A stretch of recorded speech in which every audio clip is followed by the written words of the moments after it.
Aujourd'hui à Top Jeu, je vais vous parler du Duel des magiciens.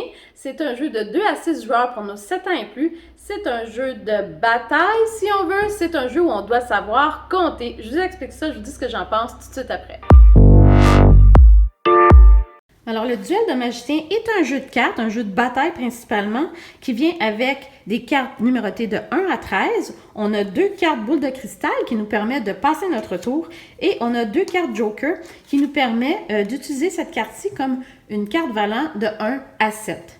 Alors, ce qu'on va faire, on va d'abord brasser les cartes, on va en distribuer 6 à chaque joueur. On va mettre la pioche de côté et chacun des joueurs va regarder son jeu. Alors, c'est un jeu de bataille. Ce qu'il faut faire, évidemment, il faut éviter de ramasser les cartes à la fin. Donc, moi, je vais commencer par mettre le 2, par exemple. Et je pige toujours une carte pour avoir 6 cartes dans mon jeu. Et c'est à mon adversaire. Alors, lui, il doit obligatoirement mettre une carte plus haute s'il ne veut pas garder le paquet. Donc, il peut mettre le 3 et il repige. C'est à mon tour. Alors, je ne peux pas mettre le 3. Je pourrais mettre le 7, le 8 ou le 9. Par contre, j'ai aussi le droit de mettre plus qu'une carte dans la situation où j'ai la même. Donc, dans ce cas-ci, je pourrais mettre 14 tout de suite. Par contre, je vais essayer de me débarrasser du 9. Je sais que j'ai plus haut. Je sais que j'ai 16 ici. J'ai 14 et j'ai 16. Donc, je vais me débarrasser de celle-ci et je pige. On est maintenant rendu à 9. Mon adversaire regarde ses cartes. Alors ici, il ne peut pas mettre le 6, 7 ou le 8. Il a le 11 qui est plus haut que le 9 et aussi il a 18. Donc on continue. Il va mettre le 11 par exemple. Et il pige. C'est à mon tour. On est rendu à 11. Moi j'ai 14. Ça va très bien. Je mets ici 14. Et je pige 2 cartes puisque je viens de me débarrasser de 2 cartes. C'est à mon adversaire.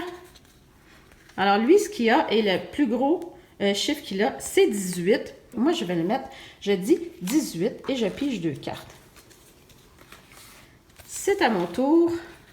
Malheureusement, je n'ai rien qui va me permettre de faire 18 parce que le plus que j'ai, c'est 16 ici. Donc, je ne pourrais pas, par exemple, jumeler 3 cartes, différentes cartes comme ceci. Il faut absolument mettre sur le plateau des cartes de même valeur. Donc, je ne peux pas aller plus haut que 18. Malheureusement, c'est moi qui remporte toutes les cartes.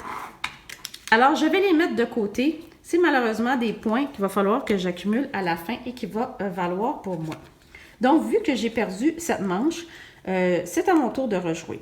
Alors, j'ai le choix d'aller directement vers les cartes la plus haute. Donc, c'est possible que je joue 16 tout de suite, mais je peux repartir à un chiffre plus bas. C'est mon choix. J'ai mis 3. Mon adversaire peut mettre 4 comme ceci en se débarrassant de 2 cartes parce qu'à la fin, on va compter la quantité de cartes et non le nombre de points sur les cartes. Il va dire 4. À mon tour, je pourrais mettre 5. J'ai 14 ici. J'ai 16, j'ai 8. Je peux mettre 7, je peux mettre 8. C'est à mon goût de mettre ce que je veux. Donc, je vais mettre 5. À l'autre joueur. Alors, qu'est-ce qu'il a? On va mettre les cartes de la même valeur ensemble. Donc, il a 7, il a 12, il a 8. Qu'est-ce qu'on va mettre? Disons qu'il veut se débarrasser rapidement et va mettre 12. Alors, on dit 12. Pige 2 nouvelles cartes. Ah, mais moi, j'ai 14 et j'ai 16. Donc, je vais mettre 14. 14. Et là, ce qu'on voit tranquillement, c'est que le paquet prend et accumule beaucoup de cartes. Donc, c'est très risqué de ramasser tout ce qui se trouve sur le milieu. J'étais à 14. Malheureusement, ce joueur-ci ne peut rien jouer. Alors, il ramasse le paquet. Alors, disons que maintenant, je vous montre un peu une partie avec des jokers. Donc, dans ce cas-ci, j'ai une carte qui va de 1 à 7. Donc, je pourrais la jumeler avec mon 5 puisque celle-ci vaudrait 5 aussi. Donc, je pourrais dire 10 comme ceci. Je pourrais aussi la jumeler avec n'importe quelle autre carte qui a une valeur entre 1 et 7 et me faire plusieurs points. Donc, je pourrais la jumeler avec le 6 pour faire 12. Donc, je dirais 12. C'est à mon adversaire. Alors, lui, il a le 13. Par contre, il n'est pas obligé de jouer le 13. Il pourrait le garder pour plus tard. Ce qu'il peut faire à ce moment-là, c'est qu'il peut jouer la carte boule de cristal. Il la met par-dessus et on reste à 12. Donc, voici à quoi servent les 2 cartes spéciales du jeu. Alors, c'est à moi. Et là, il vient de mettre 12. Moi, j'ai 16. C'est excellent. 16. Et à lui, maintenant, il doit avoir 6 cartes.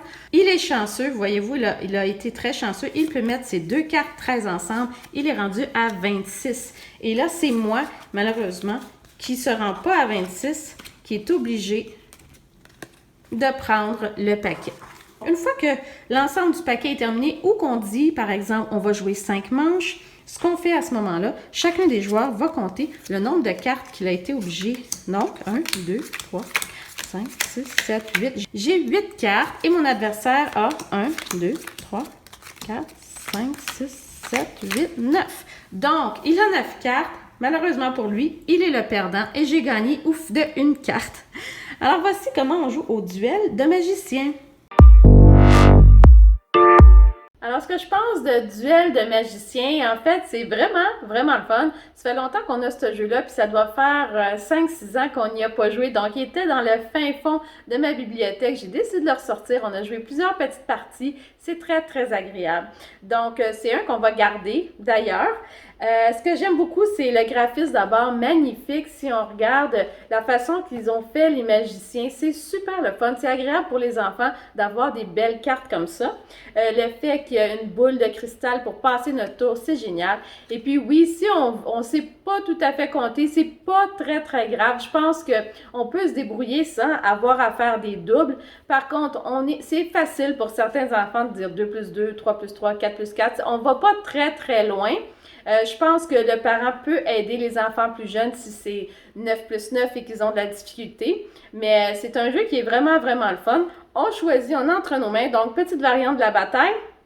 On choisit ce qu'on a entre nos mains et on choisit ce qu'on pose pour gagner contre l'adversaire. Donc, beau petit jeu de cartes qu'on peut amener partout en vacances pour s'amuser, pourquoi pas. Donc, si vous avez aimé la vidéo, n'oubliez pas d'appuyer sur subscribe, donnez-moi des thumbs up. Je vous revois la prochaine.